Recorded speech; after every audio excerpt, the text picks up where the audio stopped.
One day, every star will wink out, leaving a universe that looks nothing like the sparkling sky we know. Imagine a campfire reduced to tiny embers, then to cold ash, stretched across incomprehensible lengths of time, trillions upon trillions of years, so long your phone battery worries feel adorable. In this video you'll see what those embers become, tiny dead stars that still glow faintly, what happens to giant leftovers like black holes, they fade away, very, very slowly, and how the cosmos turns into a quiet, almost empty place where rare particles play the last games of chance. First we'll explain big ideas in plain language with everyday examples, no heavy jargon, so you'll walk away picturing the end of everything and understanding why it's oddly beautiful and a little funny. Stick around to meet the last objects in the universe, learn whether anything could survive them, and hear one surprising twist that flips our whole idea of forever.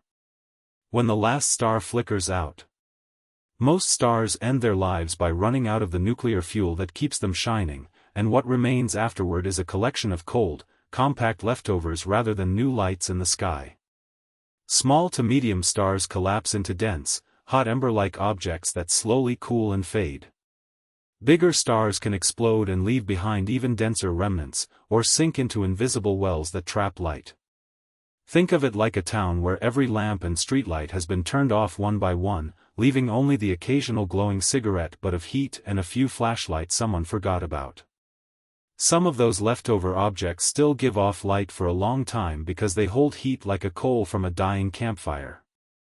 These are called white dwarfs in astronomical language, and they shine without making new energy, their light is just leftover warmth slowly leaking away.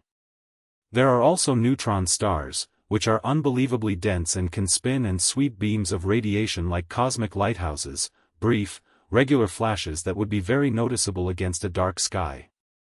Both kinds cool and dim, becoming less useful as beacons.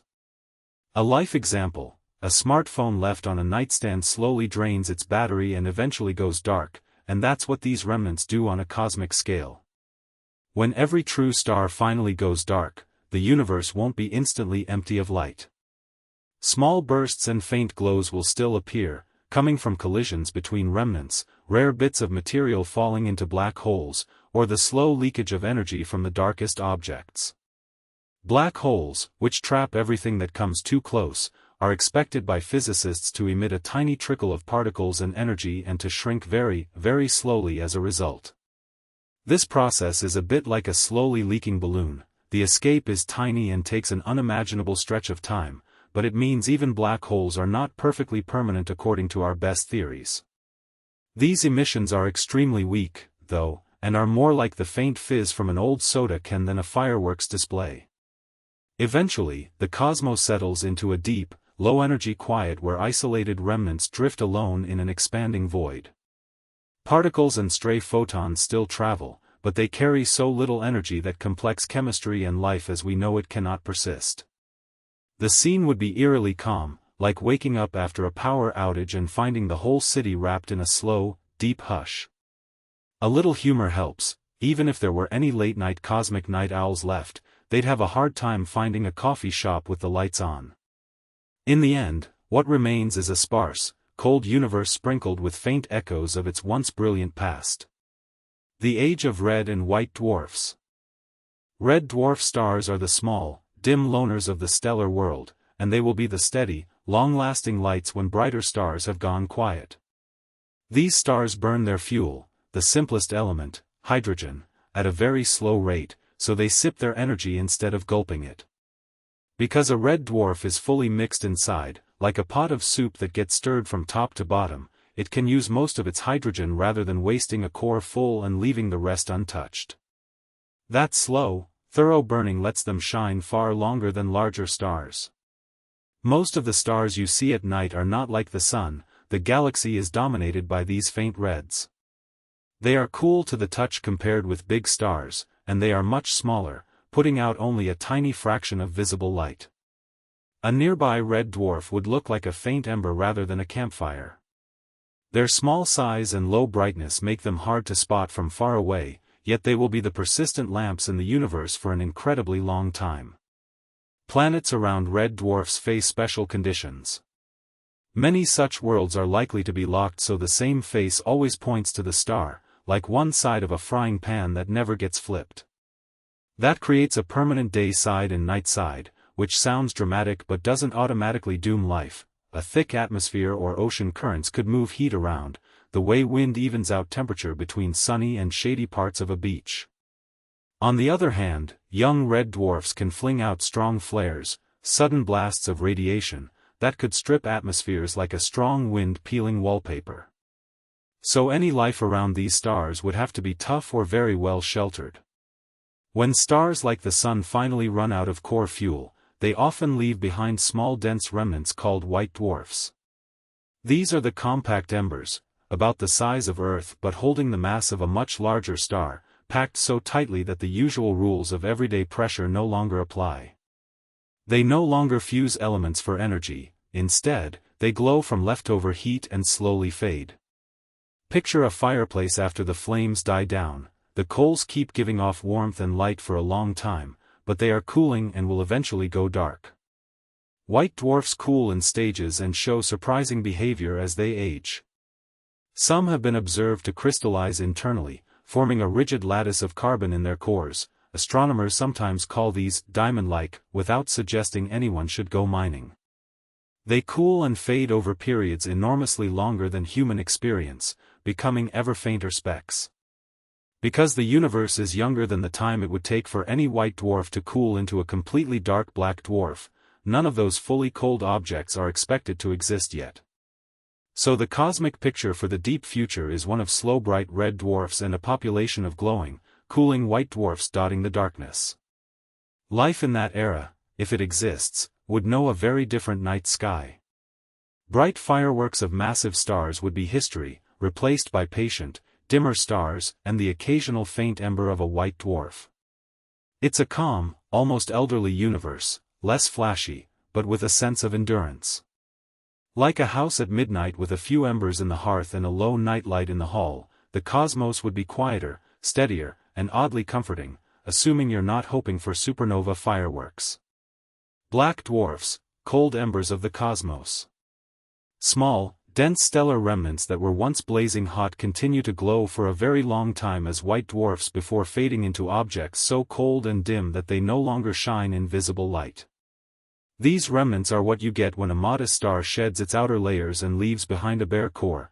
No more fusion happens inside, so the leftover heat is the only light source. Think of a glowing coal taken from a campfire and left to cool on the hearth. It keeps warm and glows for a while, but eventually it becomes just a dark lump. The physical makeup is striking, roughly the mass of a star packed into a volume similar to a small planet, so the material is extraordinarily dense. Electrons get squeezed into a tight space and create an unusual kind of pressure that keeps the remnant from collapsing further. Picture trying to stuff a crowd through a doorway and everyone resisting. As the remnant radiates its heat into space, the hot, fluid-like interior gradually stiffens into a crystal-like lattice, a process scientists call crystallization. It is like molten glass cooling and setting, only colder and far less useful for window repairs. Current models predict that complete cooling into a truly dark, cold state has not yet happened anywhere we can observe, because it takes an unimaginably long time. Until then, these cooling objects remain faint beacons in infrared light. Observationally they are tricky. A black, cold remnant would be hard to find against the blackness of space, like trying to find a coal that fell off the grill after dusk. Telescopes look for subtle warmth or the effects when such an object interacts with neighbors, like dust piling on it or a companion star dumping material, which can temporarily light it up again. Collisions or encounters can spoil the quiet. If a cold remnant runs into material or merges with another compact object, the sudden squeeze and heating can rekindle light and even trigger bursts of energetic radiation. It's somewhat like rubbing two frozen sticks together and suddenly getting a spark, except on a cosmic scale and with fewer camping songs. Long-term futures beyond mere cooling step into speculative territory. Some ideas suggest that over extreme timescales rare processes could change atomic structures, but those notions are theoretical and not yet confirmed. Treat them like science's bedtime stories for the very far future. Functionally, these cold remnants are the universe's memory boxes. They contain the chemical fingerprints of their parent stars, preserving elements forged in stellar furnaces and then frozen into place. In that sense, a cold remnant is like an old jar of preserves labeled with everything the tree once produced, useful for scientists piecing together how stars lived and died. Quiet, dark, and dense, they are the cosmos' forgotten embers, no longer hot enough to sing, but still keeping a long, slow record of stellar life. Planetary systems in eternal night. Without a nearby shining star, a planet's surface loses its main supply of light and warmth and begins a slow, steady cooling. Air and water respond first. Surface oceans would form thick ice skins and, over time, even the gases in the atmosphere can turn into liquids or solids and settle onto the ground like a very stubborn frost. Think of putting a full swimming pool into a chest freezer and waiting a long, long time. The top freezes first, then layers build up, and what was once open water becomes a solid slab. On many worlds this process would trap whatever heat remains below the frozen shell, isolating the interior from the outside cold. Heat from inside a planet can keep things interesting for far longer than outer darkness would suggest. The interior is warmed by slow, steady processes. For example, some atoms in rocks release tiny amounts of energy as they slowly change, a bit like a slow-burning ember in a campfire. In addition, squeezing and stretching from nearby massive objects can generate heat too. A moon tugged by a giant planet can flex and rub its interior enough to stay warm. That's why Jupiter's volcanic moon still spews lava and another of its moons likely hides a salty ocean under ice. On Earth we already tap similar inside heat, hot water and steam beneath the ground power geysers and geothermal plants, and underground caves maintain stable temperatures that are comfortable compared with the frozen surface. Life, as we know it, can cling to those warm spots even when the sky above never brightens again. Microbes that live around hot vents on the ocean floor do not need sunlight, they eat chemicals and make energy from rocks and dissolved minerals, and entire ecosystems, including tube worms and shrimp, thrive in the dark. A planet in perpetual night could host pockets like that under its frozen crust, where liquid water and chemical energy persist.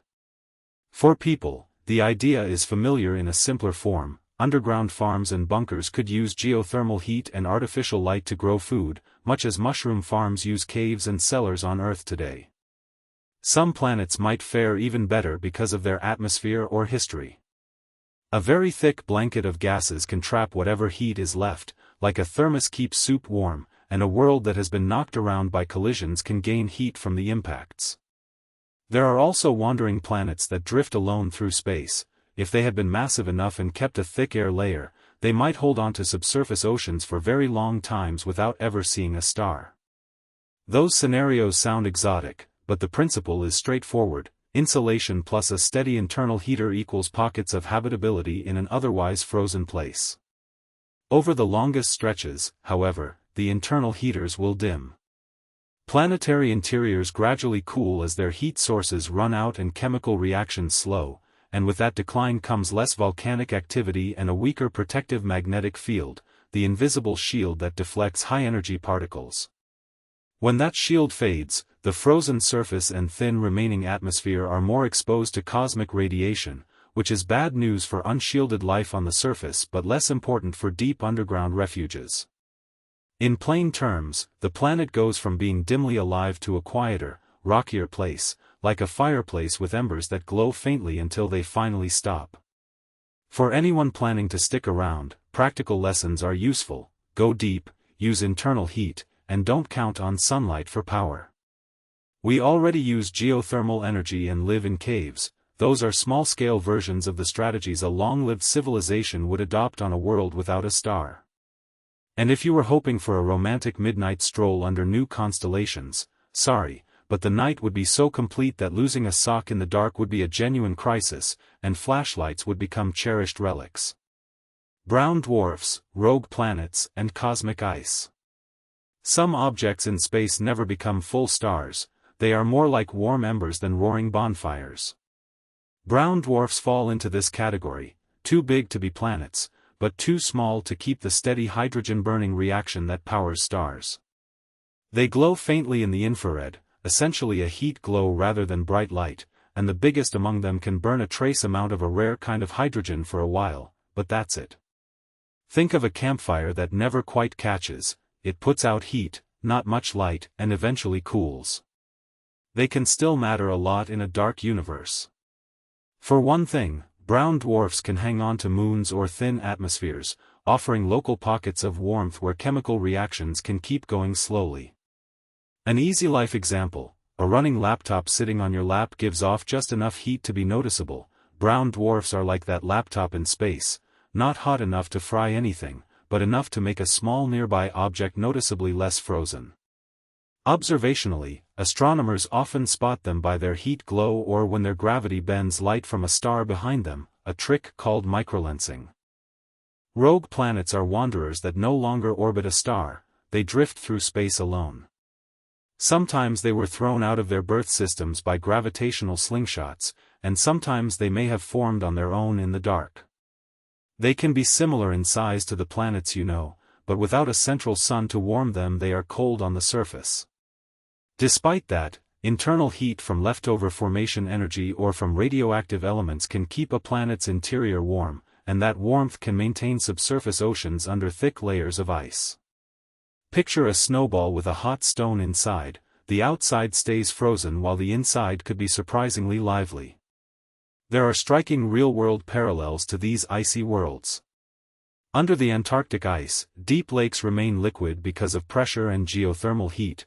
Microbes have been found living in such dark, cold places on Earth, showing that life can persist in odd niches.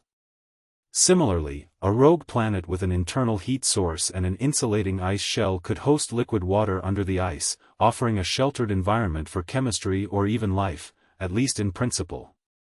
That doesn't mean such planets are cozy by human standards, you'd still need a very warm jacket.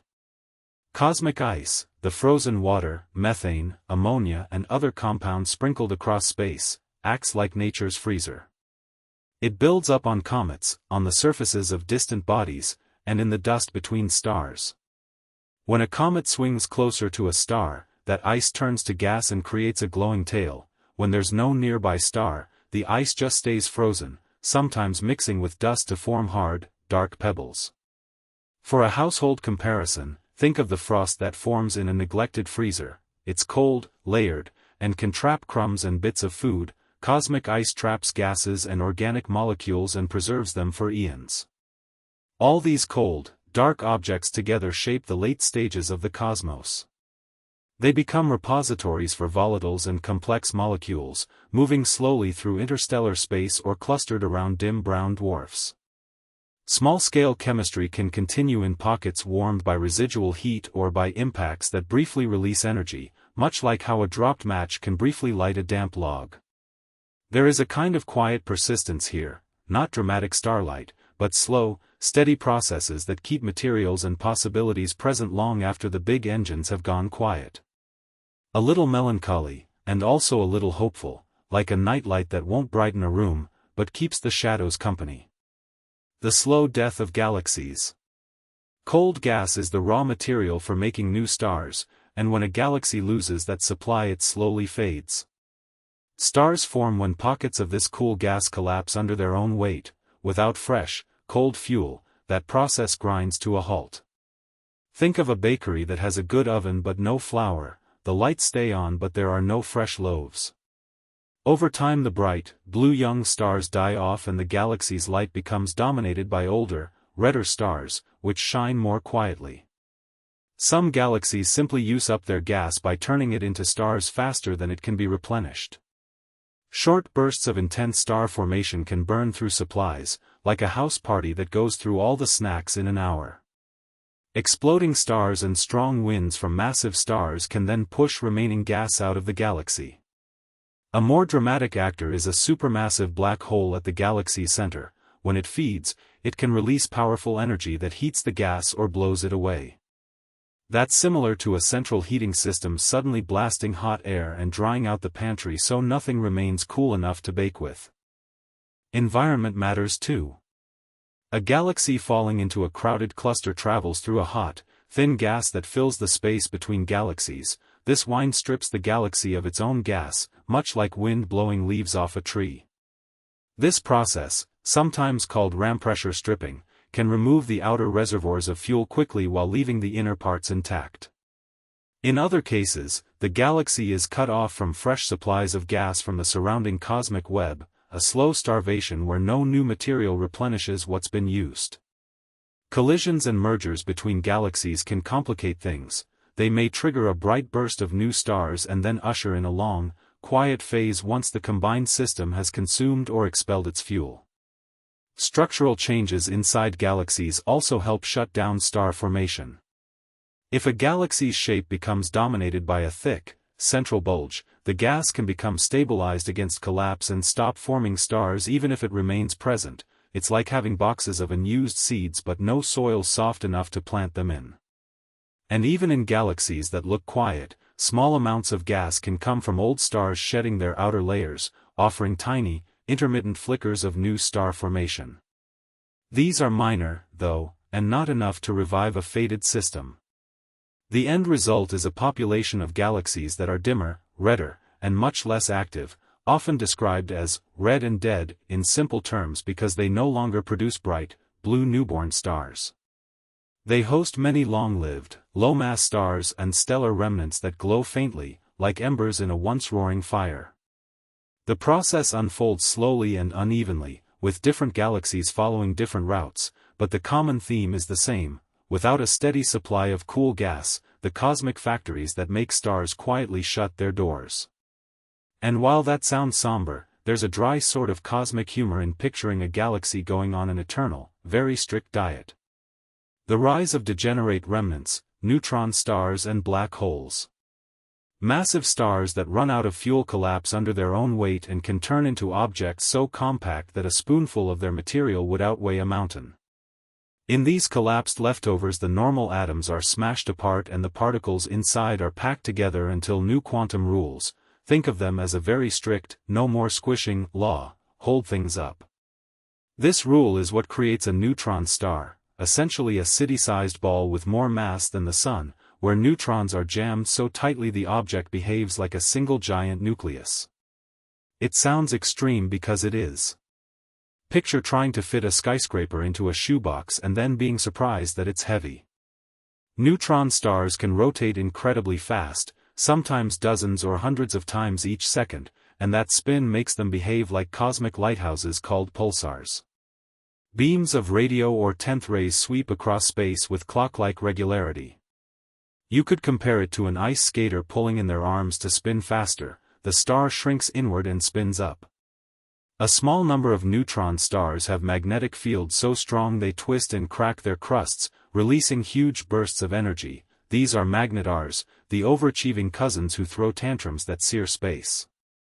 The pulses from neutron stars can be used as precise cosmic clocks, and astronomers use them like GPS beacons across the galaxy. If gravity wins completely, the collapse goes further and a black hole forms, a region where gravity is so intense that not even light escapes. The boundary around it, called the event horizon, is the point of no return. Cross it and the outside universe is cut off from whatever happens inside. Matter falling toward a black hole often forms a spinning disk and heats up, glowing like a cosmic frying pan, and twin jets can shoot away at nearly light speed. Think of a whirlpool and a high-pressure hose combined. Stuff gets spun, heated, and then some of it is blasted out along the poles. These accretion disks are why black holes can be among the brightest objects in the sky even though the hole itself is dark. Collisions and mergers between neutron stars, or between neutron stars and black holes, change the story again and are very dramatic. Such events can fling out heavy elements into space. The gold and platinum in the universe owe their existence in part to these violent kitchens, and they send ripples through spacetime that we can detect as gravitational waves. Over extremely long stretches of time, black holes can grow by swallowing matter and merging with other black holes, effectively becoming the long-lived leftovers of stellar evolution. A tiny bit of theoretical they are the ultimate cosmic recyclers, hoovering up matter with impunity and not caring whether you called in for service. Black hole dominance, gravity's final reign. With no new stars throwing off light and heat, the matter that remains, dead stars, gas, dust, and stray planets, slowly becomes the fodder for gravity's strongest players, black holes. These objects are simply places where gravity is so strong that it pulls everything nearby into tight orbits or straight inwards, and after stellar engines stop lighting the cosmos, there is nothing to counteract that pull on long timescales. Think of it like a city after the streetlights go out. The biggest potholes and sinkholes determine where cars end up, since there is nothing else guiding traffic anymore. Black holes don't have to be voracious to win, they just need time. Over long periods, smaller lumps of matter and compact remnants drift and occasionally fall toward the nearest deep gravity well. When two black holes find each other, they spiral inward, losing energy by sending out ripples in space, subtle tremors that carry energy away. Those ripples are like the wobble you feel when two skaters twirl together and then finally join hands. The system calms, but a larger, single skater continues on. The end result is a gradually smaller number of ever larger black holes scattered through empty space. Even after they grow, black holes are not immortal in the strictest sense. A process predicted by combining quantum ideas with gravity causes them to very slowly leak energy, so tiny bits of radiation peel away from the hole's edge. It's an extremely weak process, so weak that a black hole behaves like a candle that could outlast many, many other things in the universe. The analogy helps: a candle's flame consumes wax and slowly shrinks, but a black hole's flame is so faint that it takes unimaginably long for it to fade entirely. With most matter already swallowed or stranded on distant orbits, occasional last snacks can happen. A wandering planet or cloud might wander too close and get swallowed, producing a final flash of light and energetic particles. Those flashes are like the burp after the final meal. Mostly, though, the scene becomes quiet, dominated by a few massive black holes tugging on the remaining bits of matter, and by the faint background hum of radiation left over from their slow decay. Gravity rules by default, patient and relentless, until even those last wells have faded and the universe settles into a very thin, calm state. Hawking radiation: how black holes evaporate. Black holes are not completely silent. Tiny effects from the rules that govern the smallest bits of nature make them emit a faint glow. Space, at very small scales, buzzes with particles that briefly pop into existence and then disappear, a bit like static on an old radio, but made of particles. Near the boundary of a black hole, known as the point of no return, these brief appearances can be tugged apart so that one member of a pair escapes while the other gets pulled in. Pairs of particles form out of the vacuum and normally annihilate almost instantly.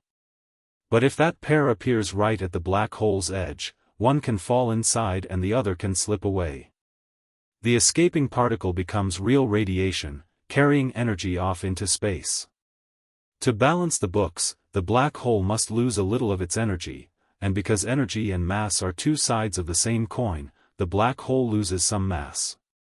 Think of it like a leaky thermos. As warm air sneaks out, the thermos gets a tiny bit lighter, except here the leak is quantum-sized and the thermos is a cosmic monster. It's basically a cosmic diet plan with very slow results. Smaller black holes behave differently than larger ones. A small black hole is like a tiny ember that glows hotter. A big black hole is like a massive chunk of coal that stays cool on human timescales. So the smaller the black hole, the stronger and hotter its radiation becomes, and the faster it shrinks. For black holes formed from collapsed stars, this radiation is so faint that, for all practical purposes, they don't change noticeably. It's only if a black hole were microscopic that the leakage would become important and the object would shrink quickly. Everyday life won't be affected, unless you plan on carrying around a pocket-sized black hole as a hand warmer, and that's definitely a bad fashion choice. What happens at the very end of the shrinking process is still an open question because our current theories don't fully agree when gravity and the tiniest scales are pushed to their extremes. One reasonable expectation is that the black hole could release its remaining energy in a final burst of high-energy particles, like a tiny hat tip to the universe before vanishing. Another possibility is that unknown physics comes into play and the outcome is more subtle. Researchers test related ideas in the lab using fluid flows and clever light experiments that recreate some of the same behavior. Those setups have shown hints of similar effects, which helps build confidence in the basic picture even if the full finale remains murky. This gentle leaking of mass and energy matters because it connects the laws of the very small with the laws of gravity, offering one of the clearest clues about how those two realms meet. It's a theoretical bridge that helps scientists ask sensible questions about what information and matter do when engulfed by extreme gravity. For ordinary human concerns, though, it's like knowing how long a very heavy rock will erode in a river, fascinating and useful for understanding the world, but not something you'll notice while making coffee. And yes, the idea that a black hole slowly evaporates has a bit of cosmic irony to it. The universe's most ravenous objects go on a diet, very, very slowly. Proton decay and the fate of matter. Protons are the tiny, positively charged pieces at the centers of atoms, and every solid thing you can touch is built from them and their partners, neutrons and electrons. Experiments deep underground watching enormous volumes of material have not seen a single clear proton disappearing event, which means if protons do decay it must take an unbelievably long time, at least on the order of 10⁻34 years or more. That number is staggeringly large, far beyond anything in daily life, and it tells us that for all practical purposes protons are extremely stubborn. A decaying proton would not explode into fireworks, it would quietly transform into lighter particles, such as a positron, a mirror-image electron, and other short-lived pieces that soon turn into high-energy light. Think of a Lego block that, after an extremely long wait, turns into a handful of dust and a flash of light. The pieces change identity rather than simply vanishing. Those lighter bits then carry away energy and leave fewer of the original building blocks, so atoms can no longer hold together in the way chemistry requires. Detecting such a rare event requires patience and very sensitive equipment. Giant vats of ultrapure water or tanks filled with special materials sit deep underground, shielded from cosmic noise, and they are lined with thousands of light sensors that look for the faint flash a decay would produce. It's a bit like listening for a single pin drop in a stadium during a rock concert, and because the detectors have run for decades without a confirmed pin drop, scientists can say the wait for a decay is at least unimaginably long.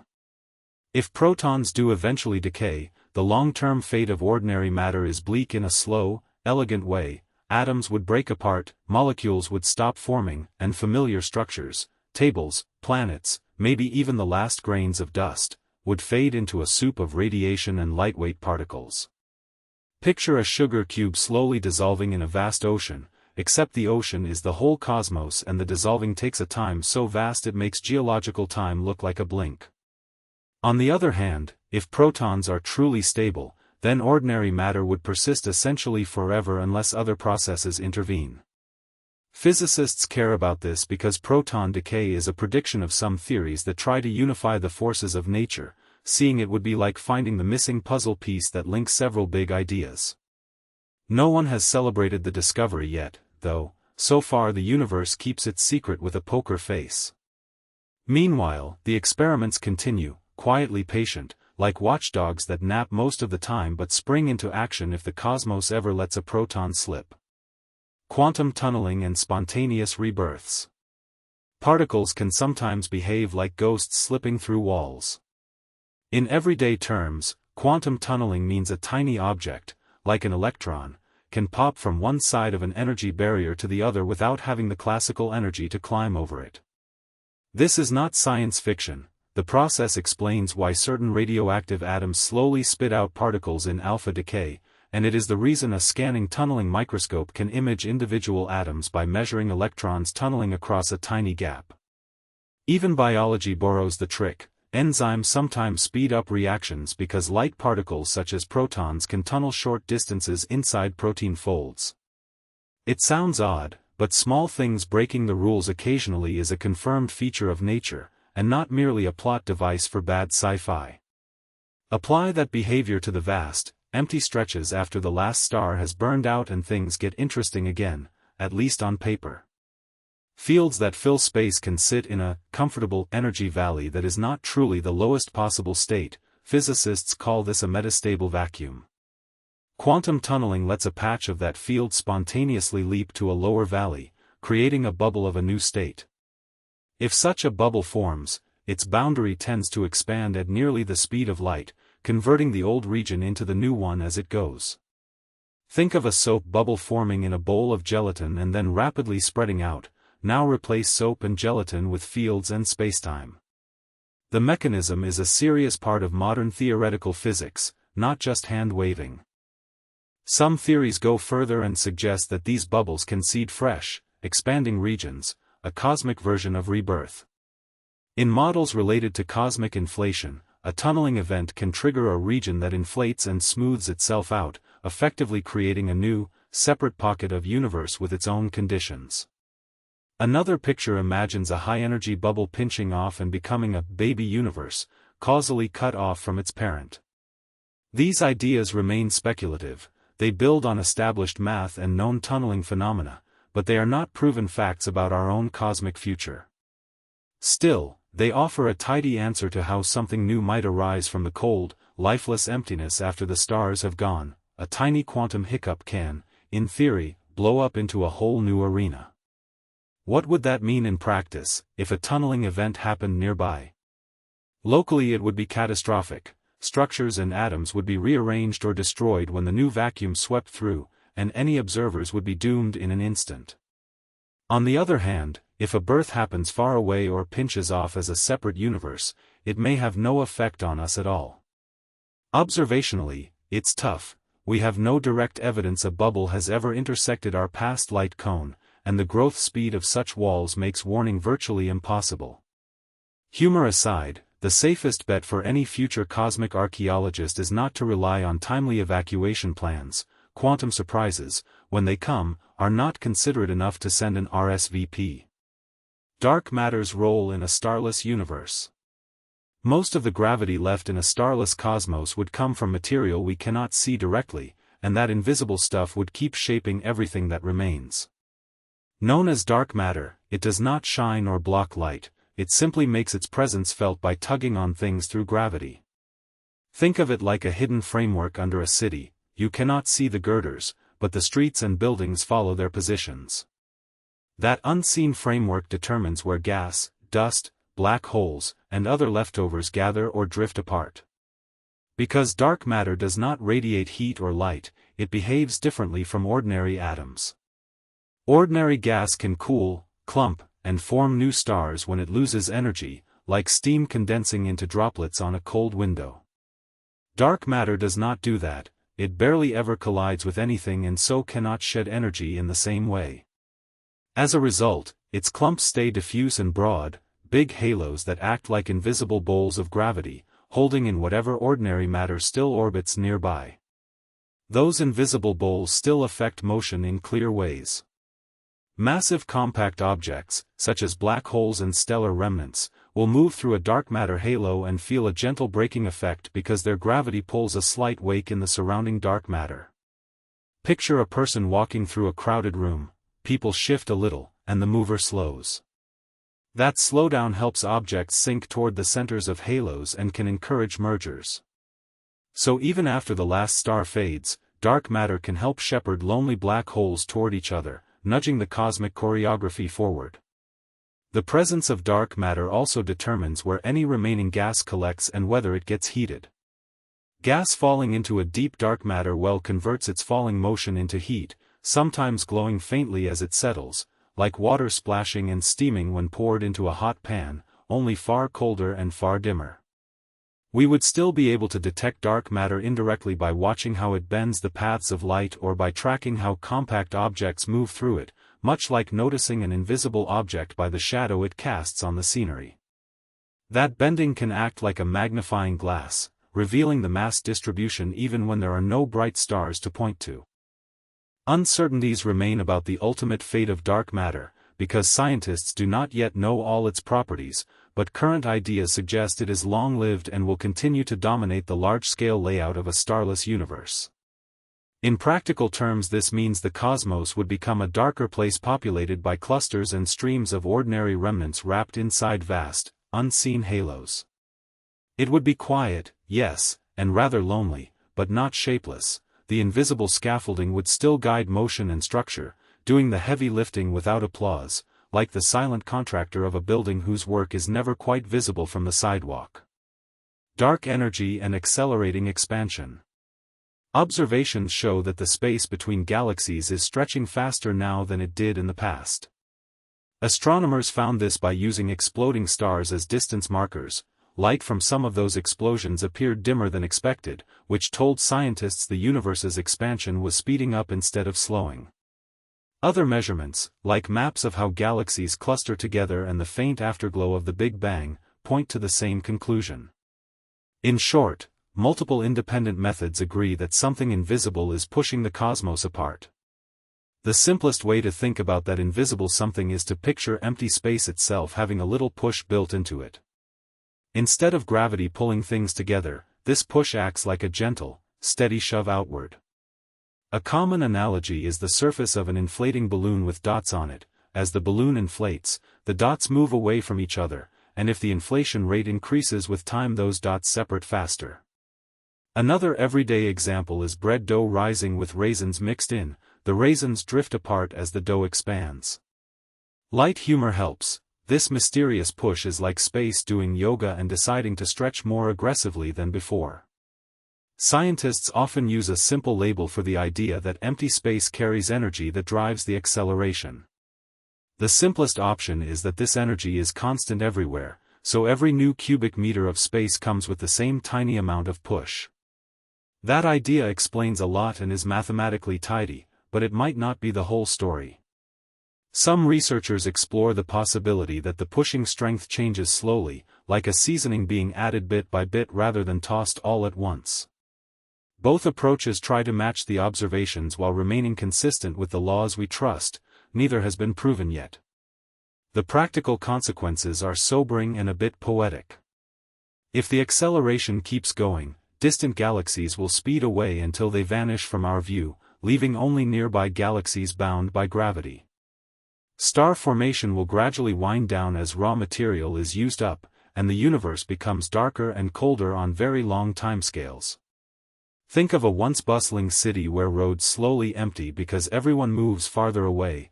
Eventually you can hear only the local neighborhood.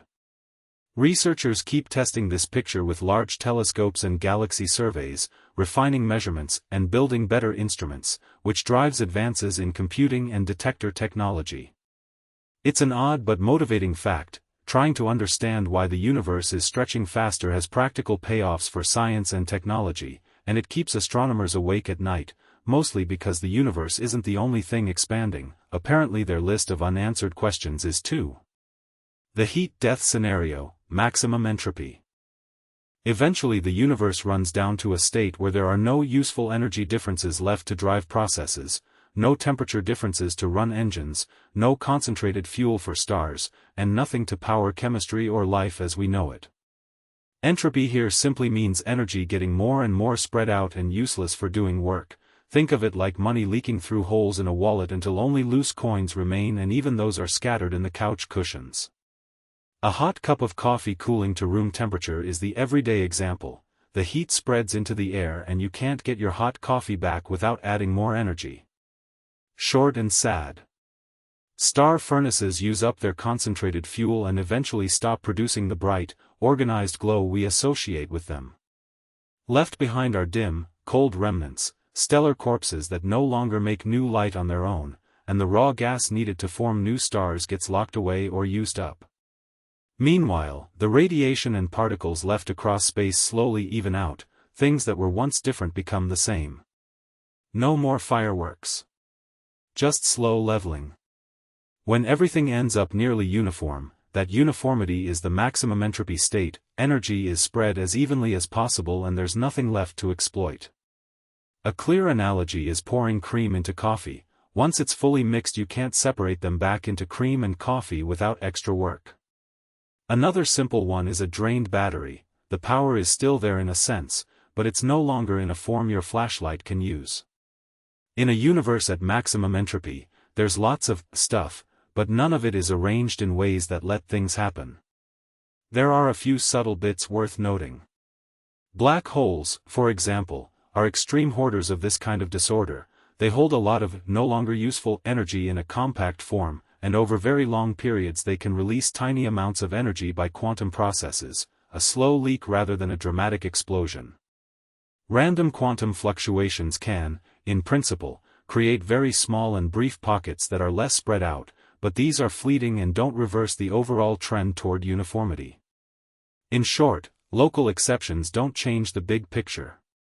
Practically speaking, life and technology depend on differences, hotter and colder, richer and poorer, more and less, and the disappearance of those differences spells the end of the kinds of engines and metabolism that people are familiar with. You can compare it to trying to run a factory when every room is the same temperature and every battery is flat. You can't get machines or living cells to keep going without a gradient to exploit. So the final act isn't a dramatic finish but a long, quiet fade into sameness. It's oddly poetic, not a giant blackout, but a slow dimming until the cosmos is very cold, very even, and very quiet. A universe in maximum entropy looks like a room where someone left the lights on too long and everyone has gone home, only the lights have slowly stopped working, and no one's left to notice. Gravitational cooling and structure dissolution. After the last stars burn out, gravity keeps doing the heavy lifting, reshaping what's left by moving energy and mass around. As stars, gas, and compact remnants jostle in galaxies and clusters, they trade speeds in countless close passes. Some objects slow down, others speed up, and a surprising number eventually get kicked out entirely. This steady leakage of fast-moving members is a kind of cooling. The system loses energy by losing pieces, and that changes the shape and density of the whole structure. Slow, repeated encounters between two objects act like billiard balls nudging each other, except the table is enormous and the pockets are the expanses between galaxies. Over many encounters, lighter members tend to carry away kinetic energy and escape into the emptiness between galaxies, a process called evaporation in astrophysics, but think of it as tired commuters leaving a packed train and wandering off. At the same time, heavier objects tend to sink toward the center because they transfer motion to lighter companions. Picture a big person moving through a dense crowd and gradually being slowed while the crowd scatters around them. That central piling up can make dense cores, while the outskirts grow emptier. Interactions involving very compact objects add another cooling channel. When two dense remnants, such as neutron stars or black holes, spiral together, they radiate energy in the form of gravitational waves, ripples in space that carry energy away. The system loses energy and becomes more tightly bound, which can lead to mergers and to violent ejections of nearby objects through gravitational slingshots. A pair of superdense objects acting like cosmic baton tossers can fling passing stars so fast they escape the galaxy entirely. It's dramatic, and a little like a reckless driver on a roundabout launching shopping carts outward. Tidal forces and close flybys between galaxies can also strip stars from their outer regions, leaving long, thin streams of orphan stars drifting in intergalactic space. Those streams are visible in simulations and, in a far more active youthful universe, in observations too, they look like ripples left behind when a car drives through knee-deep water.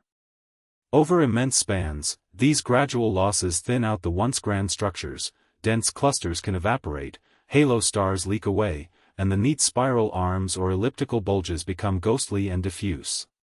None of this is a sudden catastrophe, it's more like a slow fall apart, a house losing shingles in a long, relentless wind.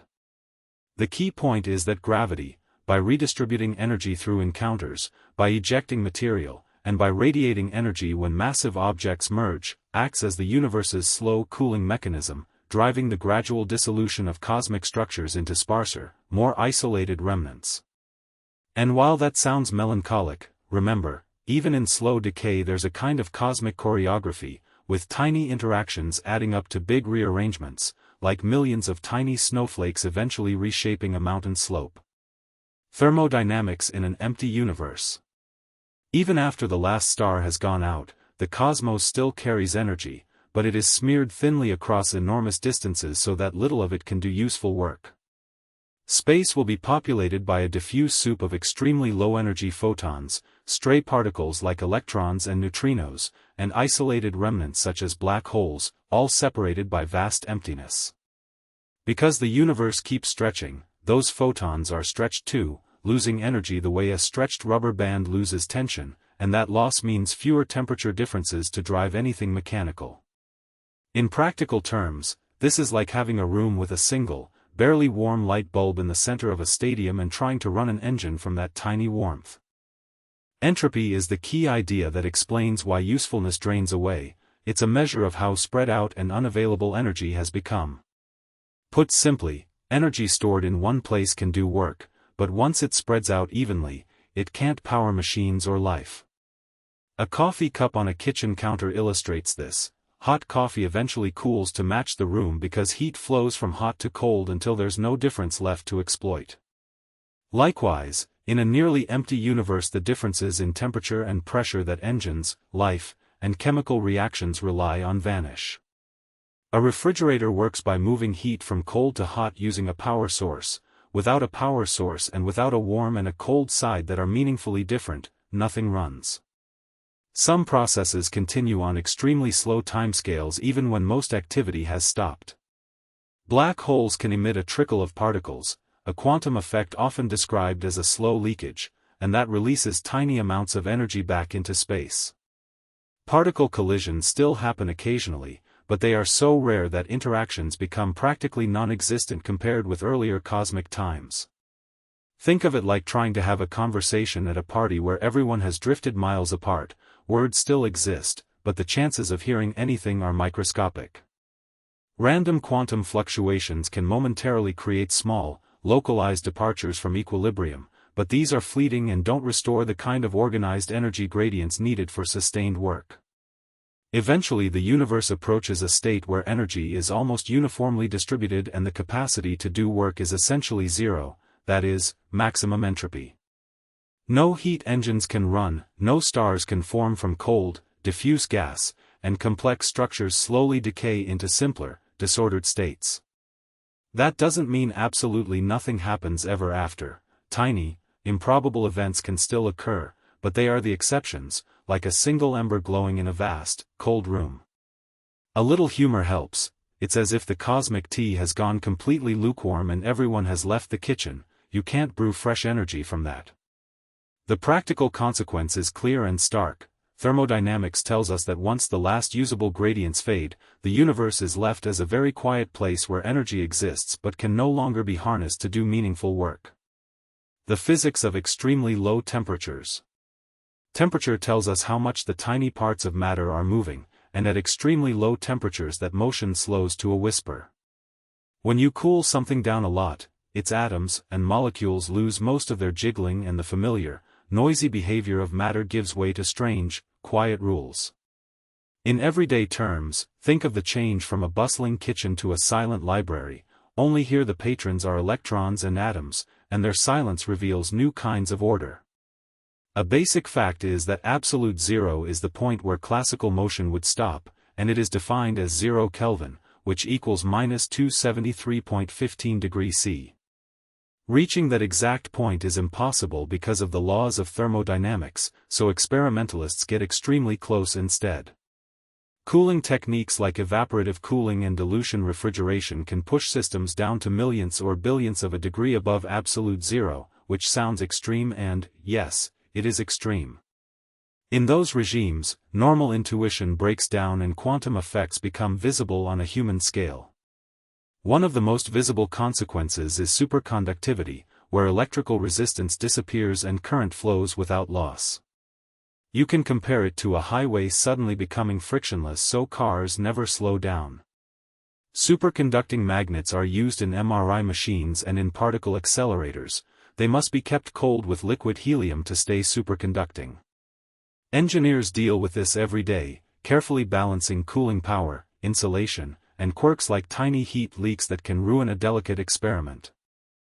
Another odd state is superfluidity, which is when a liquid flows with zero viscosity and can creep up container walls. It's like a soap bubble that decides to take a stroll. Liquid helium shows this behavior when chilled to a few Kelvin, and superfluid films can climb and eventually escape open vessels. These effects are not just party tricks, they reveal how quantum mechanics can act at scales we can see and touch. At ultra-low temperatures, particles can also merge into a single collective state called a Bose-Einstein condensate. In simple terms, many atoms start behaving like one big, coherent wave instead of independent little billiard balls. Scientists create these condensates with lasers and magnetic traps, and then watch atoms march in step, an eerie, beautiful example of quantum rules playing out visibly. The condensate's properties have helped refine atomic clocks and study fundamental physics questions.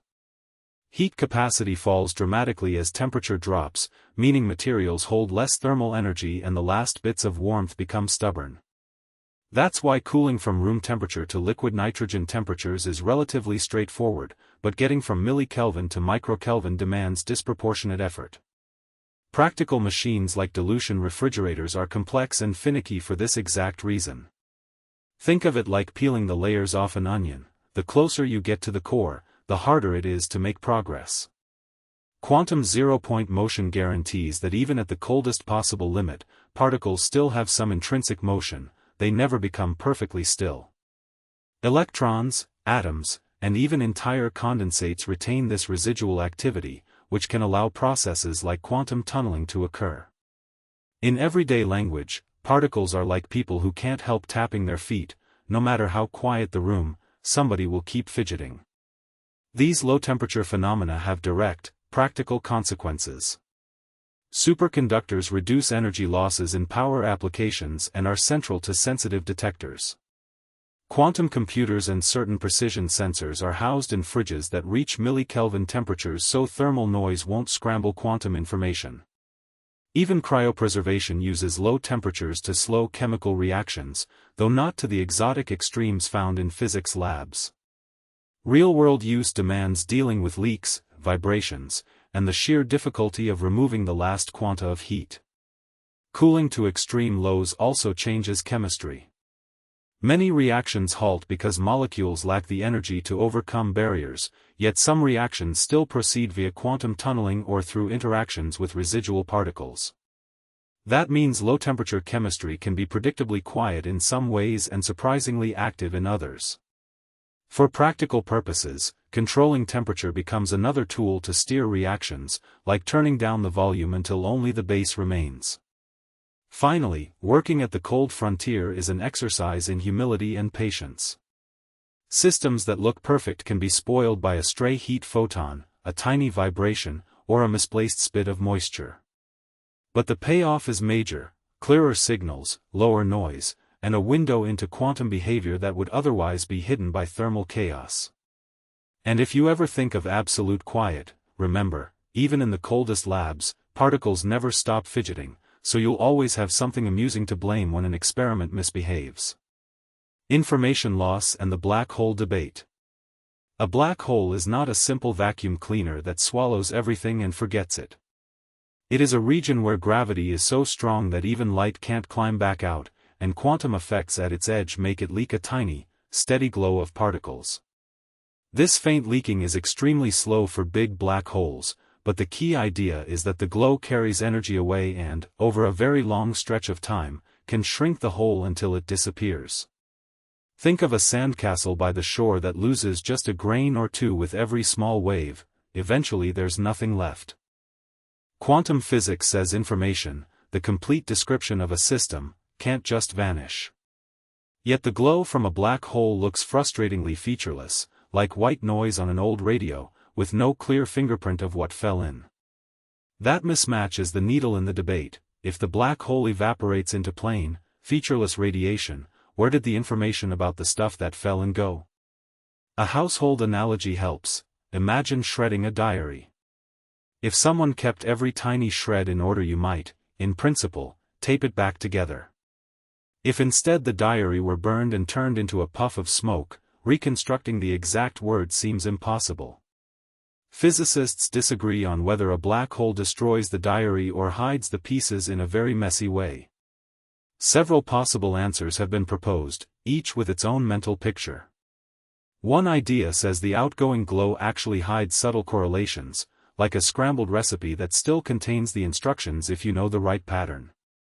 Another compares the black hole to a postcard whose surface carries the address and the message in coded form, so the information never fell into a deep vault but was stored at the boundary all along. A more radical suggestion is that information might escape to somewhere else entirely, like passports slipped into a different mailbox. There is even a dramatic claim that the edge of a black hole might act like an energetic barrier that destroys anything trying to cross, but that idea leads to awkward consequences for the smooth spacetime physics we expect. None of these pictures is a simple, universally accepted answer. They are more like competing recipes for the same cake, each tantalizing and imperfect. Testing these ideas with real black holes is extremely hard. The glow is incredibly faint for the massive holes we see in space, so direct detection is out of reach.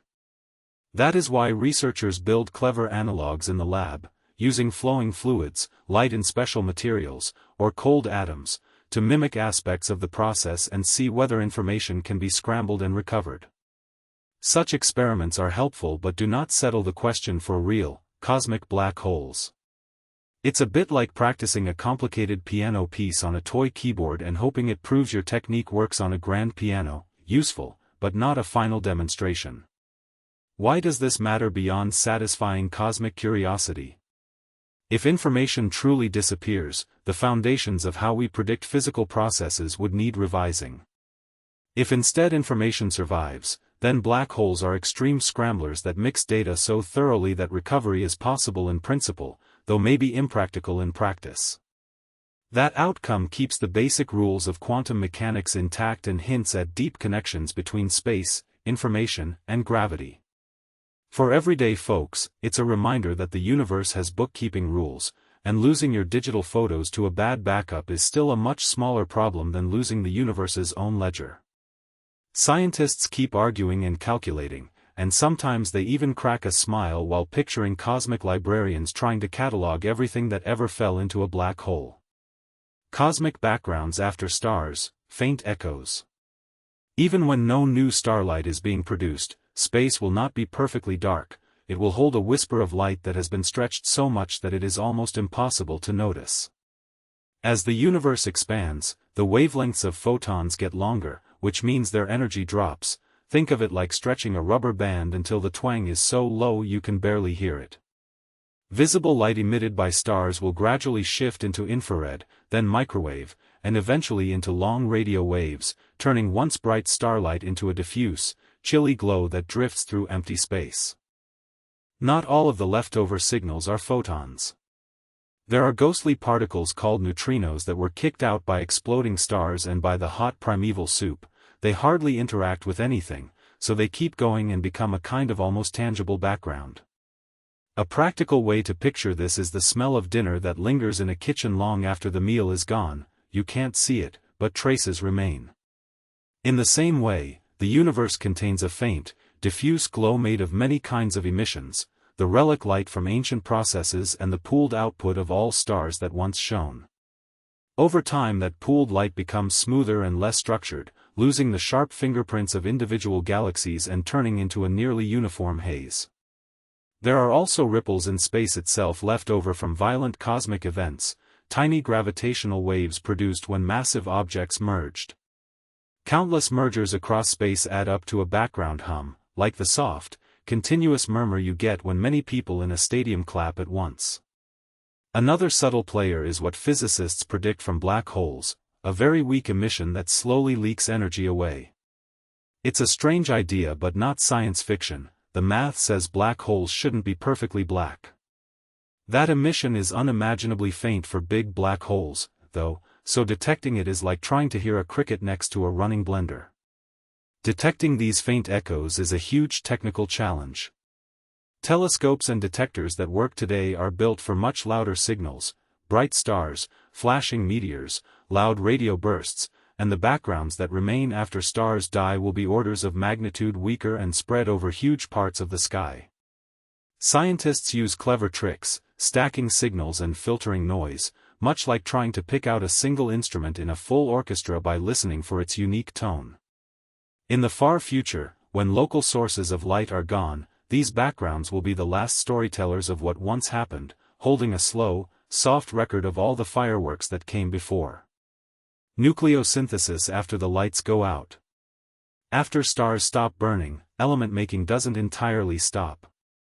Leftover objects, dead stars like white dwarfs and neutron stars, and roaming black holes, can still change the chemical mix of the universe, though much more slowly and in much rarer bursts than the fireworks of youthful stars.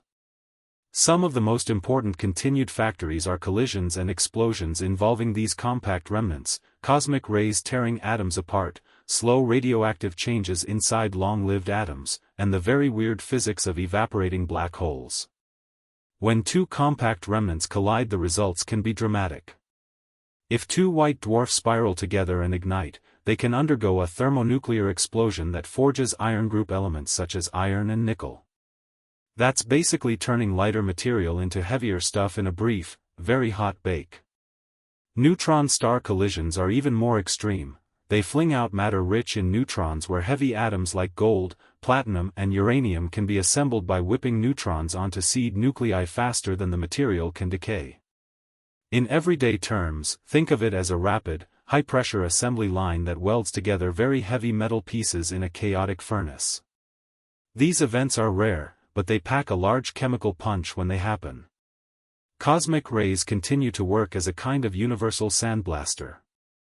High-energy particles, mostly protons, zoom through space and occasionally slam into heavier atomic nuclei, chipping bits off and creating lighter elements such as lithium, beryllium and boron. That process is responsible for much of the universe's supply of those light elements, because normal stars don't make them efficiently. A kitchen analogy helps. Imagine marbles, heavy atoms, being pelted by BBs, cosmic rays, until tiny chips break off. Those chips are the light elements. It's not glamorous, but it's effective. Inside lonely atoms, slow transformations quietly continue. Long-lived radioactive isotopes decay into stable daughters, so the chemical makeup of some matter slowly shifts over time. For example, uranium and thorium decay chains eventually produce lead isotopes, and potassium can turn into argon through decay. This is a slow and steady kind of change, more like rust forming on a bicycle than an explosion, but over cosmic stretches it matters. These decays also release energy in particles, and can heat surrounding material or produce low levels of radiation that affect chemistry on small scales. Some possibilities are speculative but rooted in current physics. Black holes are predicted to slowly evaporate by emitting particles in a process called Hawking radiation. When a black hole finally sputters away, it releases energy and elementary particles. Under very special conditions, those particles could recombine to form atoms or seed reactions that produce new nuclei, though the total amount would be tiny compared with what stars once made. Mentioning this is a bit like talking about a single candle flicker after a city's streetlights have gone out. Interesting, but not enough to read by. Other hypothetical processes get even stranger. If protons were to decay, something that some theories allow but experiments have not observed, ordinary matter would slowly transmute, changing the inventory of elements over unimaginable stretches of time. That would be a very slow chemical makeover with no bright explosions, more like a long-term remodeling project where the paint peels away and reveals a different wall underneath. Since proton decay remains unproven, this is a conditional possibility rather than a settled fact. Taken together, the story is one of diminishing returns. Element production after the last active star's ends becomes rarer, more localized, and dominated by mergers, high-energy particle interactions, radioactive change, and exotic physics. There won't be new galaxies full of star-forged metals being churned out, but pockets of creation will persist, enough to leave a faint chemical fingerprint across the late universe. It's like a very slow, low-budget sequel to the dramatic blockbuster era of stellar alchemy, with occasional special effects and a few memorable cameos. The possibility of new physics emerging. Physics as practiced today comes from watching bright things, stars, atoms, glowing gases, and testing how they behave. In a universe where those bright things have faded, conditions would be wildly different, temperatures near absolute cold, matter thinned out, and the remaining energy tied up in long-lived particles and black holes. Under such conditions, some of the assumptions behind our current laws might stop being useful, and new, effective rules could describe how the few remaining pieces interact. One clear route to new physics is through processes that are negligible now but dominate later. For example, tiny quantum effects that are drowned out by heat and collisions in the present universe could become important when everything is sparse and still, much like the faint ticking of a clock becomes obvious when a house goes quiet. Black holes slowly leak energy via a quantum process predicted by combining gravity and quantum ideas. That leakage is tiny today, but in the far future it will be one of the few active processes left, potentially exposing gaps in our understanding of how gravity and quantum mechanics fit together. It's like discovering a new rule for how ice behaves at temperatures you never reach in your freezer. Another possibility comes from the idea that the vacuum, the background, nothing, of space, might not be as simple as it seems. Some theories allow the empty vacuum to sit in a kind of temporary state that could change to a deeper state under the right disturbance. If that happened, the basic forces and particle properties could abruptly shift, turning familiar particles into something else or removing them entirely. Think of a bowl of water suddenly freezing into a different crystal form. The molecules are the same, but the rules for movement and sound change. In everyday life, that's like the difference between baking bread and leaving dough to rot, same ingredients, very different outcomes. Emergence is another route where genuinely new behavior appears without changing the underlying rules. In condensed matter physics, simple atoms arranged in certain patterns produce surprising collective effects, superconductivity being a well-known example where electrons pair up and flow without resistance.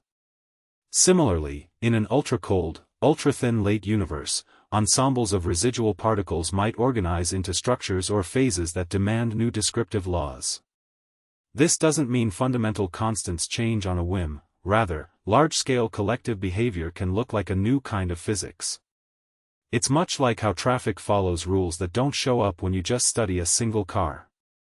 Finally, there is the practical limit of our knowledge. Experiments here and now cannot probe the extreme emptiness, ultra-low energies, or the full quantum gravitational regime likely relevant after stars die.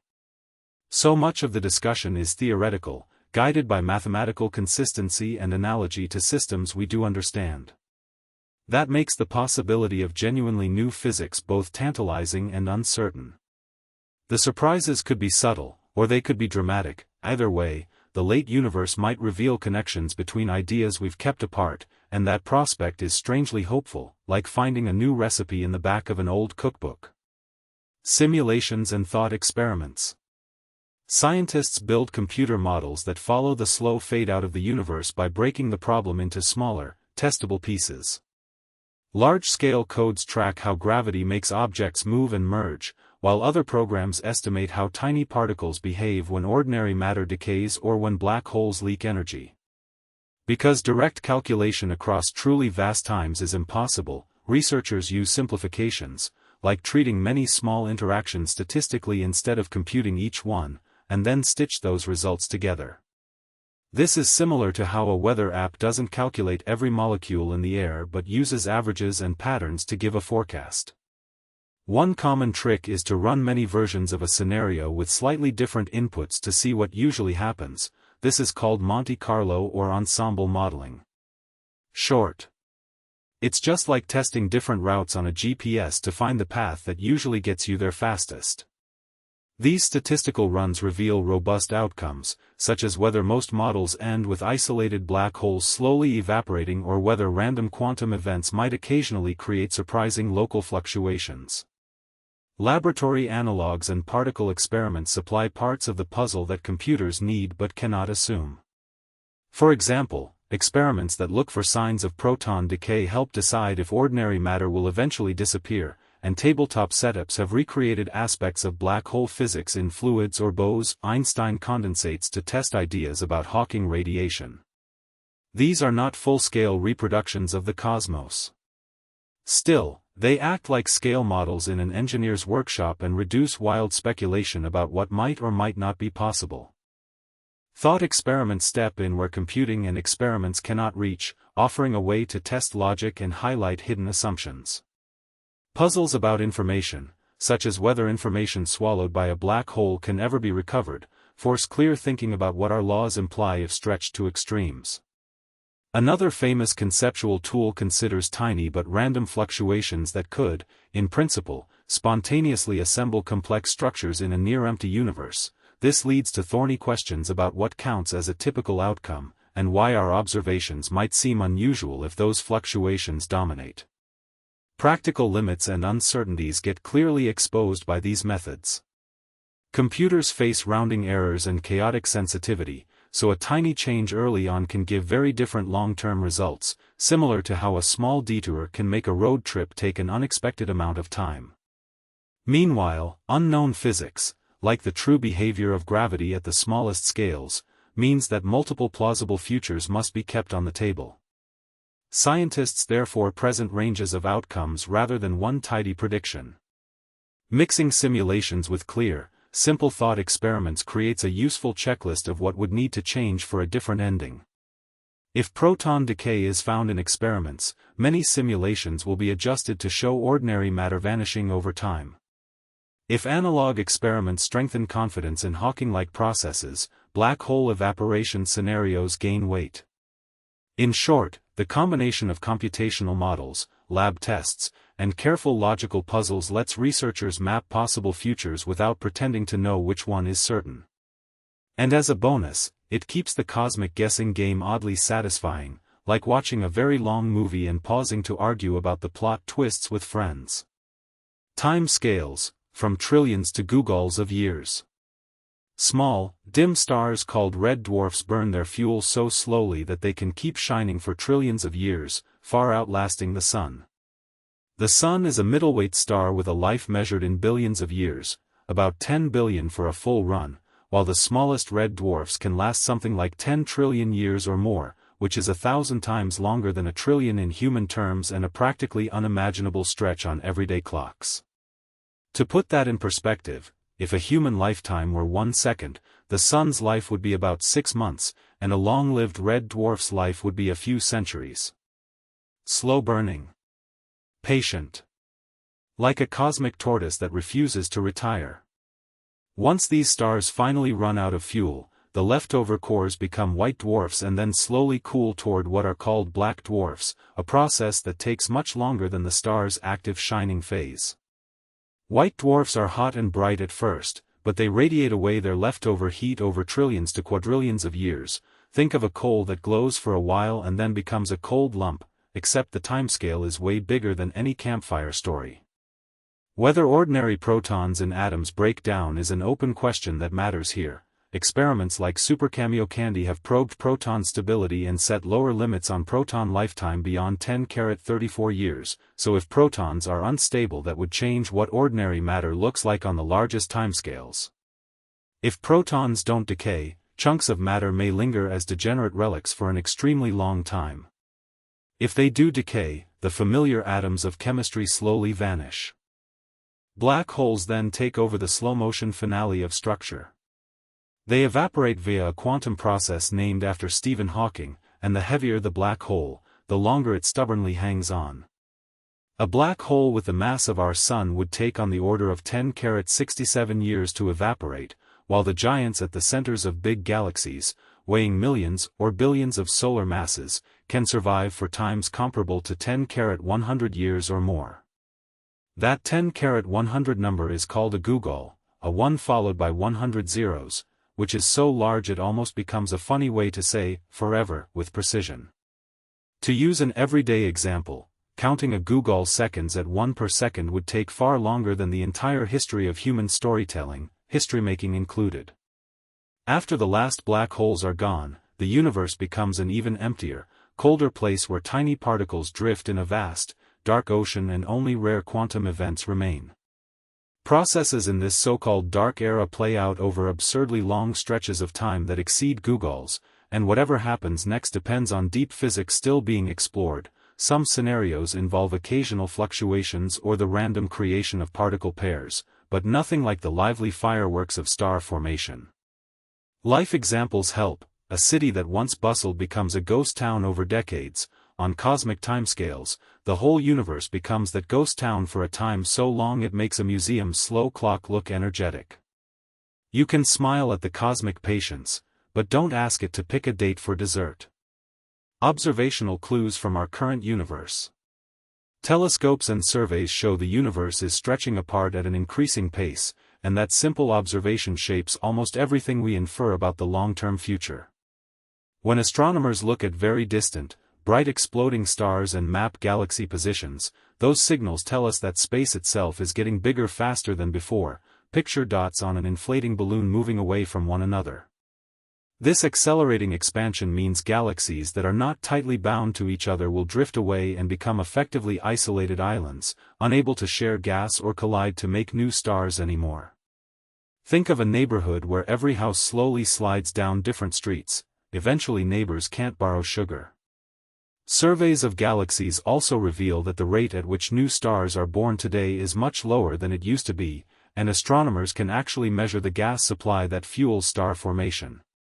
Radio and infrared telescopes detect the cool clouds where stars form, and those measurements show many big galaxies are running low on fresh star-making material. That's a practical clue: with less raw material, the production line slows. Like a bakery with dwindling flour, you can keep serving pastries for a while but you won't be opening new ovens continuously. Stellar populations we observe right now give another strong hint: small, dim stars vastly outnumber massive, short-lived ones.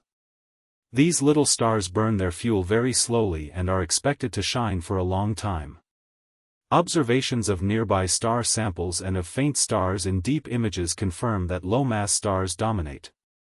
If you want a human-scale analogy, it's the difference between a candle and a kerosene lamp: one flickers out fast, the other keeps glowing for ages. Most of the lights left on in the cosmic city will be these slow burners. We can actually see the graveyard of stars and learn from it.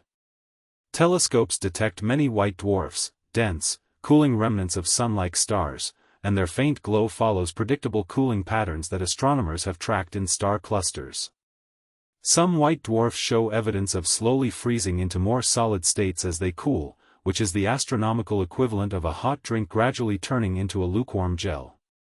Neutron stars and black holes are also seen, and recent detections of merging compact objects through ripples in spacetime have given direct proof that massive leftovers collide and reshape their surroundings. Those collisions are dramatic fireworks, yes, but they don't make fresh, long-lived starlight. They mostly create more compact remnants. Gas and heavy elements thrown out by dying stars are observable too, and they matter. Spectra from galaxies and the space between them reveal that supernovae and stellar winds have seeded the cosmos with heavier atoms, what astronomers call metals, and moved gas around. This recycled material changes the chemistry of future star formation, but observations show it also gets spread thinly into intergalactic space, not all gathered neatly back into new stars.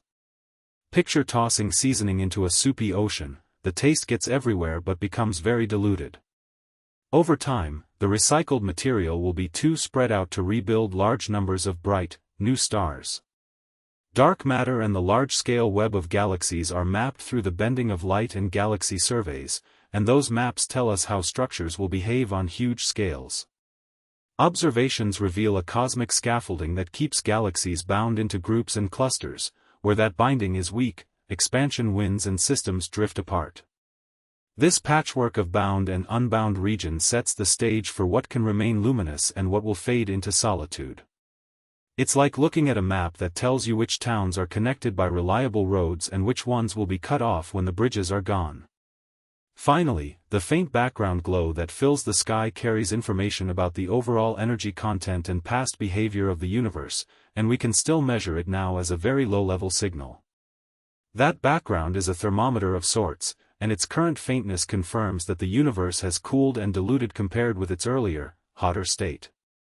Observationally, this means there's little diffuse heat left to power new, large-scale light production. The cosmos is running quiet on the energetic front. Think of it as a campfire whose main flame has long since died, leaving only embers and the occasional spark. Taken together, these observations form a coherent picture: expanding space, dwindling star fuel, many long-lived dim stars, a growing population of stellar remnants, and a thin, spread-out supply of heavy elements and gas. The universe we see today is like a town at closing time. Lamps still glow here and there, the ovens are cooling, and the delivery trucks have mostly gone home. Observations don't show the final scene directly, but they give reliable clues about how the remaining lights will wink out and what the cosmic neighborhood will look like afterward. Anthropic puzzles and Boltzmann brains. Our ability to observe the cosmos is shaped by a simple selection effect. We can only notice conditions that allow observers like us to exist.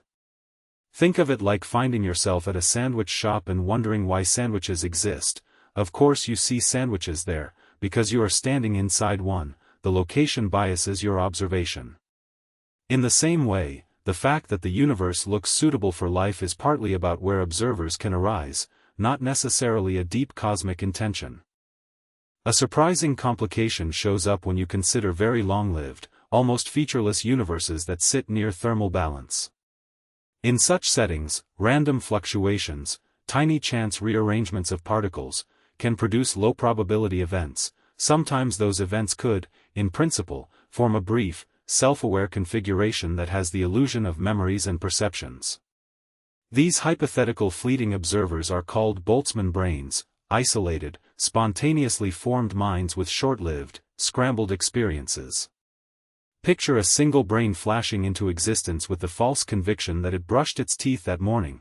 Sounds absurd, but in the right cosmic conditions absurd things can dominate if there is enough time or volume. The puzzle begins when counting observers.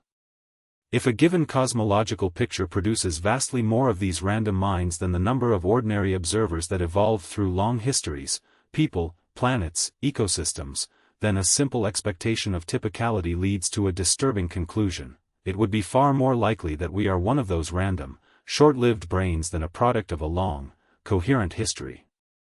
For intuition, consider a bowl of soup where every now and then a perfect bread roll appears by random stirring.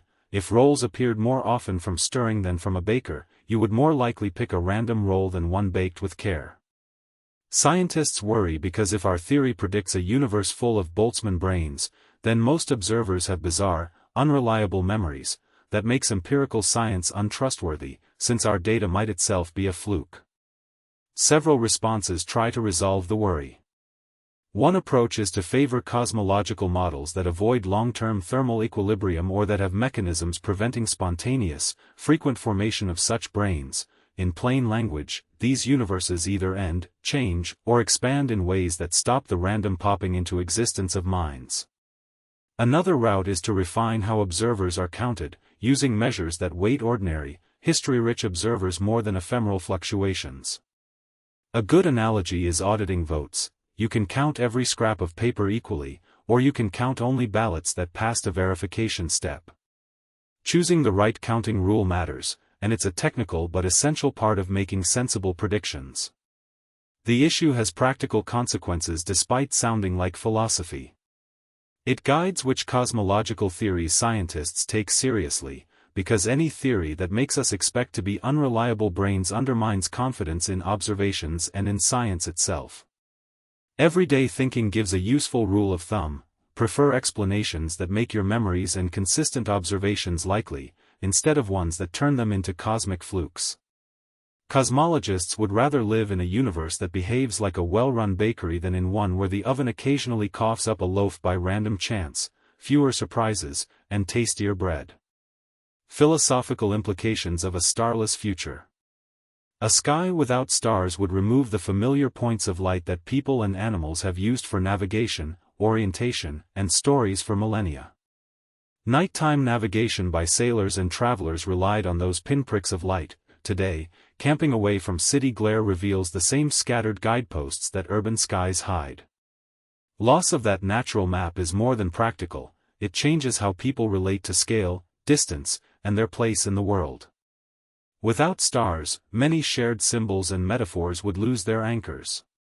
Poems and songs that speak of guiding lights and wishing on a star would feel oddly hollow, like saying, "Turn left at the giant oak," when the oak is gone. That matters because culture often depends on repeated images. Remove one and the stories get rewritten. Even humor would adapt. People might trade in stargazing for arguing about whether a glow-in-the-dark sticker counts as a constellation. The psychological effects would be subtle and wide. Darkness can make people feel smaller or more alone, but it can also sharpen community bonds as neighbors gather around artificial light. A familiar example is a citywide blackout where neighbors talk and share food because the usual routines break. A starless cosmos could drive similar shifts on a grand scale, pushing societies inward or toward deliberate, collective rituals to replace the lost wonder. Short bursts of silence and reflection would grow longer in some cultures, while others might double down on technology to simulate the lost sky. Ethics and long-term responsibility take center stage when the backdrop of stars is gone. If future beings cannot look up and see natural lights that tell of a larger cosmos, how do we justify priorities today, saving ecosystems, preserving art, maintaining libraries, or keeping energy for future generations? Think of it like leaving a family recipe. Some things are preserved because they are small treasures that keep identity alive. Deciding which treasures to pass on becomes an urgent moral question when physical reminders of the wider universe are gone. Practical responses would shape new meanings. Planetariums, virtual skies, and consciously designed rituals could supply replacement experiences, much like museums preserve extinct animals with models and displays. But that raises a philosophical question about authenticity. Is a simulated Milky Way the same as the real thing emotionally or morally? People already argue about watching recorded concerts versus live music. The same debate would intensify, and it would be laced with a little dark humor. Yes, someone will sell artisanal artificial stars and call them vintage light. Can life persist without stars? Without sunlight, most surface ecosystems would collapse because plants and algae use light to make food, and nearly everything else depends on that food chain. Life that doesn't rely on light already exists on Earth, though, and it shows how biology can be inventive. Deep-sea hydrothermal vents host whole communities built on chemical energy instead of sunlight.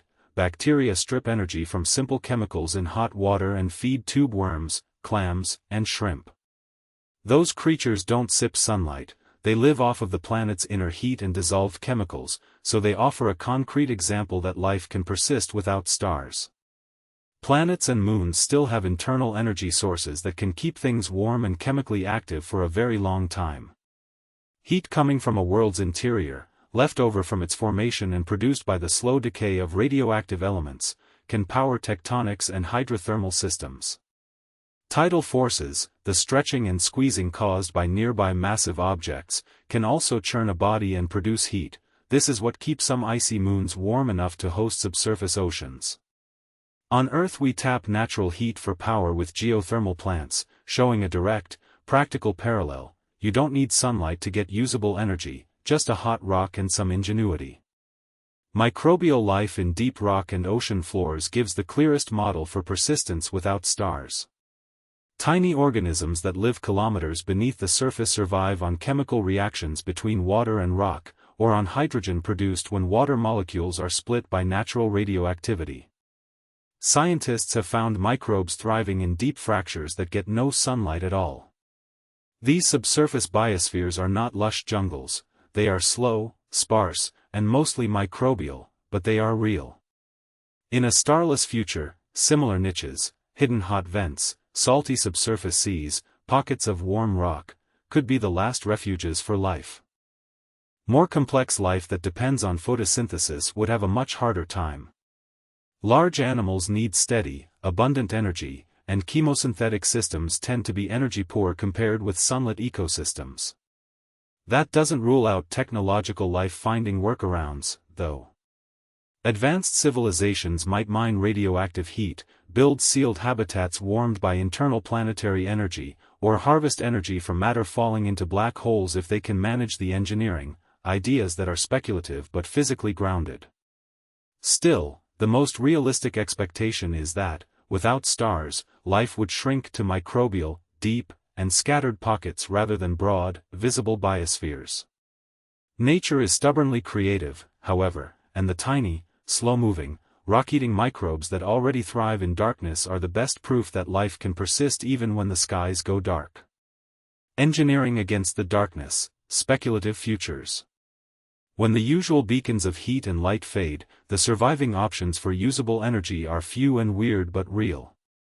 Black holes still hold mass and motion that can be tapped. Tiny amounts of particles and radiation leak from them according to a well-supported prediction called Hawking radiation, which says black holes slowly emit particles and lose mass. Dense stellar leftovers like white dwarfs and neutron stars keep internal heat and rotational energy for a very long time, and that stored energy can be harvested if you know how to take it without destroying the source. The background of the universe itself becomes very cold, so ordinary heat engines work differently and engineers must rethink how to get useful work out of small temperature differences. One straightforward engineering idea is to treat a spinning black hole like a windmill in space.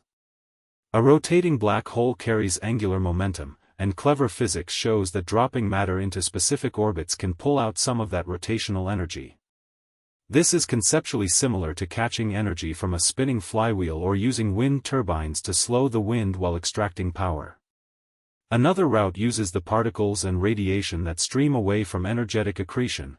When matter falls into a compact object, some of it is flung outward in jets and high-energy photons. Capturing and converting those outflows with magnetic fields or particle traps is like building a hydroelectric dam around a fast waterfall. You funnel flow and convert it into useful electricity. Both approaches require massive engineering, huge collectors, precise control of particle beams, and ways to keep systems from being shredded by tidal forces, but they rely on known physics rather than wishful thinking. Computation and information processing become central when raw energy is scarce. There is a clear physical cost to erasing information. Clearing memory takes energy, an idea formalized in Landauer's principle. The practical takeaway is simple: do less erasing. Reversible computing, which performs steps that can be run backward so information isn't thrown away, reduces the need for energy dissipation. Running machines at much lower temperatures also lowers the energy cost per logical operation, because heat leaks and thermal noise drop when things are cold. People stretch battery life today by turning on low-power mode or dimming a screen. A civilization facing cosmic dimness would do the same at an extreme scale, slowing down computation so that the same total work is done over a much longer time and using cryogenic hardware to squeeze more operations from each joule. Using matter itself as stored energy is another practical lever. Matter-antimatter annihilation converts mass into energy with very high efficiency, and positrons, the antimatter cousins of electrons, are even used today in medical scans that detect radioactive decay. Producing antimatter is currently very expensive, but the principle shows that structured matter can be a long-term energy reservoir. Colliding compact objects or extracting heat from slowly cooling white dwarfs and neutron stars are like mining a geothermal vent on Earth. The energy source is local and persistent if you have the equipment to tap it. Engineering hurdles include moving and processing massive amounts of material safely, and designing containment that can hold energy-dense fuel without spontaneous loss. Practical strategies blend engineering with behavioral changes. Systems would prioritize ultra-efficient, low-power computation, migrate workloads to the coldest available environments to boost thermodynamic efficiency, and cycle living or active states into long sleep periods so that very little energy is consumed most of the time. Redundancy favors low-power backups rather than always-on redundancy. Much as people today carry a power bank or turn off non-essential apps, future societies would keep energy in stable, low-entropy forms, chemical bonds, compact objects, or angular momentum, and draw from them slowly. It sounds austere. Think of it like moving from a culture of air-conditioned comfort to one where everyone knows how to knit, resourceful and quieter, but still human. Could new universes be born from the old? Some ideas from physics suggest that the end of our universe might not be the absolute end. Instead, new, separate spacetimes could bud off from the old one. One way to picture this is to think of the universe sitting in a kind of energy landscape, like a marble resting in a shallow dip on a bumpy surface. If that marble finds a lower dip nearby, it can roll into it and create a new region with different properties. Scientists call these dips vacua, basically different versions of empty space with different amounts of energy, and a jump from a higher energy vacuum to a lower one can create an expanding bubble that is, for all intents and purposes, a new universe. A soap bubble popping into a bigger bubble is a handy household image. The inner bubble has its own little world, separate from the rest of the sink water. Another proposal centers on black holes. Inside a black hole, gravity squeezes matter to extreme conditions, and some theorists have speculated that such a squeezed region could spawn a new expanding space on the other side. Think of a grape being squished and its juice forming a droplet that becomes its own little blob. The original grape and the new droplet are connected at the moment of formation but then separate.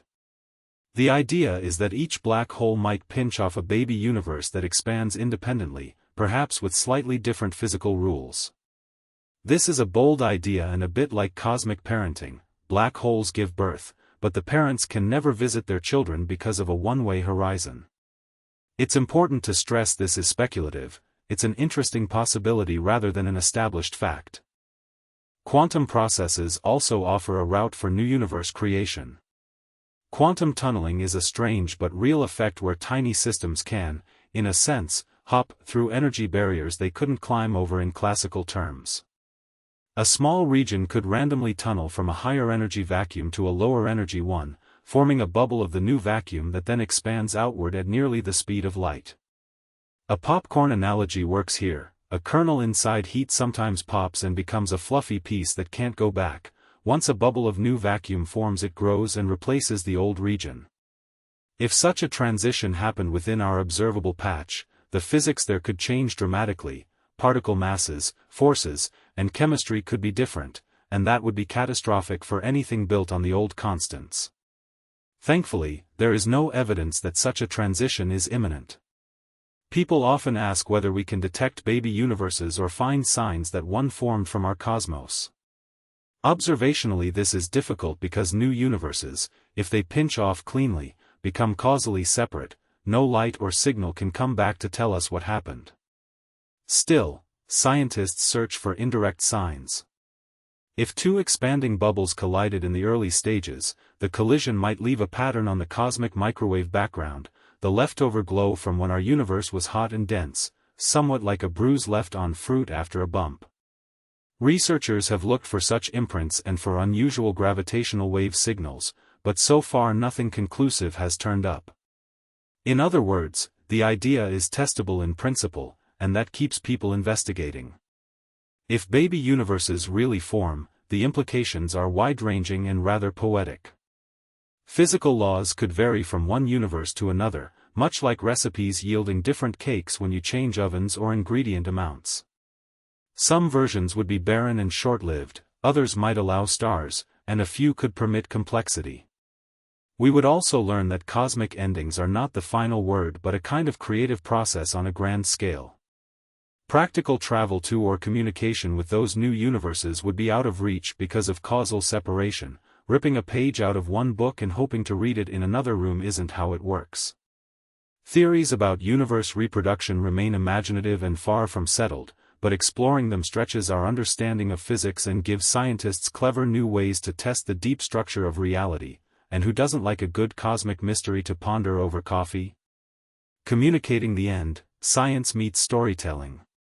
Most stars die by running out of the nuclear fuel that keeps their cores hot, and what remains afterward are strange, quiet objects, cooled stellar cores, black holes, or diffuse gas that no longer shines like a sun. A white dwarf is one common leftover. Think of it as a hot ember left after a log has burned. It glows faintly and then slowly cools. Black holes, by contrast, are regions where gravity traps everything nearby, even light, and they can lose energy through a tiny quantum process so slow it might as well be on permanent vacation. These facts give us a framework for explaining the end of starlight without turning the story into a science lecture. Finding metaphors that click is the first practical step. Use a dying campfire to explain cooling remnants, a drained battery to describe stars running out of fuel, or an old lighthouse whose lamp is finally put out to show the universe going dark in stages. Short, concrete images help people grasp long, abstract processes. For example, when you show kids how a flashlight grows dim on a hike, they immediately understand gradual fade better than a paragraph about thermodynamic equilibrium. Clear language and a mix of media make the message stick. Podcasts and short videos let scientists explain ideas in everyday speech, while planetarium visuals or simple animations can compress enormous stretches of time into a few minutes of compelling motion. Museums often pair objects with a one-line headline on a plaque, treating cosmic endings the same way. A bold visual plus one clear sentence reaches people who skim. A touch of humor helps too. A scientist explaining black holes can quip that they are the universe's ultimate shredder, which makes the concept memorable without being misleading. Honesty about uncertainty matters as much as the story itself. Some theories propose that even protons, the building blocks of atoms, could slowly decay, changing the final picture. Other theories do not. Tell people what is well supported and what remains speculative, and do it plainly. We know how stars turn into embers. We don't know for sure whether matter itself lasts forever. This approach builds trust and keeps fiction where it belongs, in novels and films. Finally, pair emotional resonance with accuracy, and invite creative collaborators. Artists, writers, and educators translate cold equations into human-scale scenes.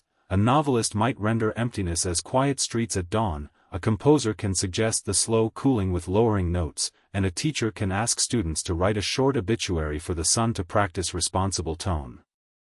Good communication treats the science respectfully while acknowledging that people need meaning, not just data. A little wit helps, but so does clarity, and together they make a story about the end of starlight both understandable and strangely beautiful. So, quick recap: stars are like huge, long-lasting campfires. They burn fuel, shine, and then fade. After the last star dies, the universe won't explode into instant darkness. It will slowly cool, sparkle with the faint leftovers of dead stars, and keep changing on timescales so long they almost feel like forever. Tiny bits of matter might drift, black holes quietly keep gobbling or evaporating over unimaginable ages, and rare pockets of warmth could linger, like embers hiding under ash. Think of a fireplace after the fire goes out. The room gets colder, but sometimes a stray coal keeps glowing for a while. Not exactly a movie ending with dramatic music, more like a very, very slow fade out. Thanks for sticking with me through the cosmic bedtime story. If this made you wonder, laugh, or look up at the sky a little differently, drop a comment. First read them and love the wild questions. If you enjoyed the journey, like and subscribe so you don't miss what's next. Coming up first, we'll explore whether life could survive in a dark, cold universe and how long forever really is. Share this with a friend who likes big questions, or bad space puns. Until next time, keep wondering. The universe might be patient, but curiosity doesn't have to be.